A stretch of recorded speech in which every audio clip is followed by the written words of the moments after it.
All right, today we are diving deep into some fascinating historical homeopathic texts. We're going to explore a remedy they saw as absolutely fundamental for the nervous system, Zincum Metallicum. So, what did these old school physicians actually have to say about it? Let's find out. Okay, and right off the bat, we get this incredibly powerful metaphor. The idea here is simple but profound. If you think of iron as the stuff that builds our blood, our physical strength, then zinc is the essential element for our nerves, for our mental and nervous energy. This one idea, really, it sets the stage for everything else.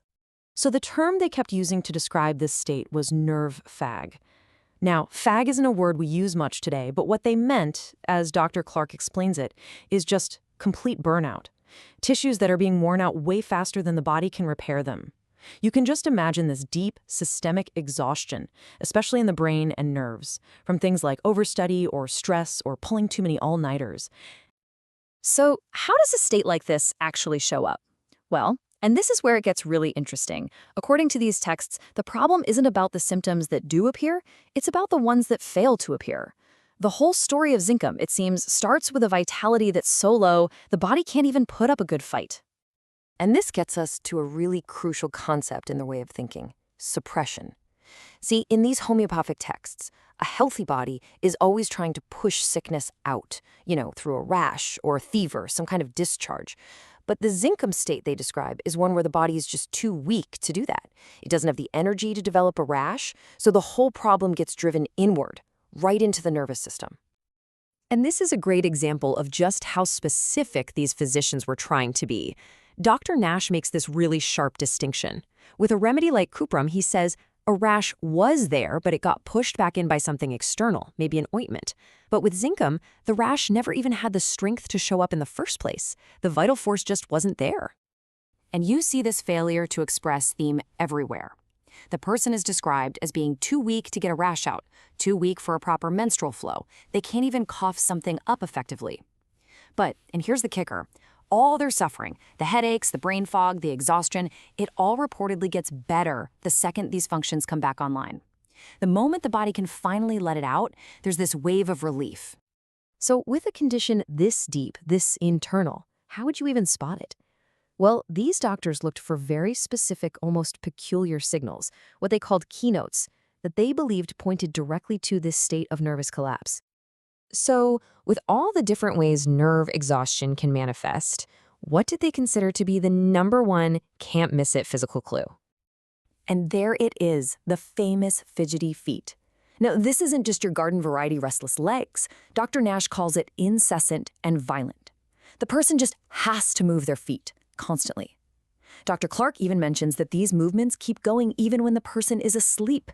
It's like this involuntary scream from a deeply agitated nervous system. Okay, on to the second major red flag, and this one is such a paradox. You'd think, right, someone who's completely exhausted would crave a stimulant, a little pick-me-up. But for the Zincum picture, it's the complete opposite. I mean, listen to that. Dr. Allen says even a single glass of their usual wine can set off these violent pains. In fact, pretty much all the sources agree on this. Wine makes almost every symptom worse. This extreme sensitivity to even the tiniest bit of a stimulant, right when the body seems to need it most, was considered a huge indicator. All right, so beyond those two huge keynotes, this state of nerve fatigue, as you can probably guess, affects the whole system. So let's just do a quick-fire run-through, a little symptom montage from these texts to get the full head-to-toe picture. So mentally, it's classic brain fag. The person is forgetful, they can't seem to get their thoughts in order, and trying to grasp a new idea feels almost impossible. The mind is just as tired as the rest of the body. The eyes were a big focus, too. Multiple sources talk about this signature burning and dryness, a gritty feeling like there's sand in the eyes, and it almost always gets worse as the day wears on. And that deep exhaustion really seems to settle in the spine. They describe burning pains that run the whole length of it, and a very specific kind of backache that's actually worse from sitting still, but feels better once you start moving around. Okay, so we've covered the theory, we've seen the list of symptoms. Now let's look at a really dramatic case from Dr. Clark's files that shows how all these puzzle pieces can come together in a real-life crisis. So picture this. You have a 20-year-old student just completely wiped out from studying too hard. That's our classic nerve fag. She gets a sudden chill and just collapses. She's totally unconscious, on the verge of what they were calling brain paralysis. But look at the symptoms. An intense, violent trembling that literally shakes the entire bed. Her hands have to be held down by nurses. Then, they manage to give her a single dose of Zincum. And just 1 hour later, a breakthrough. She turns her eyes and whispers her first word, milk. According to Dr. Clark, her recovery from that point was perfect. Wow. That case really brings it all into focus, doesn't it? Okay, so let's synthesize everything we've just talked about from these historical sources and put it all together into one final, clear profile. So, to wrap it all up, the Zincum profile they painted is one of a deep, profound exhaustion of the nervous system. The root of it, they believed, was the body's failure to push illness out. The huge telltale signs they looked for were those nonstop fidgety feet and that bizarre intolerance to even a little wine.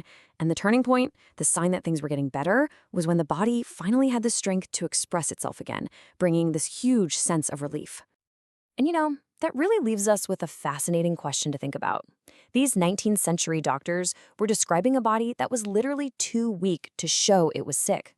So it really makes you wonder, in our modern world where so many solutions are focused on silencing symptoms, stopping the rash, bringing down the fever, quieting the cough, what might be the deeper consequences of just turning off the signals our body is trying to send? Something to chew on. Thanks for tuning in.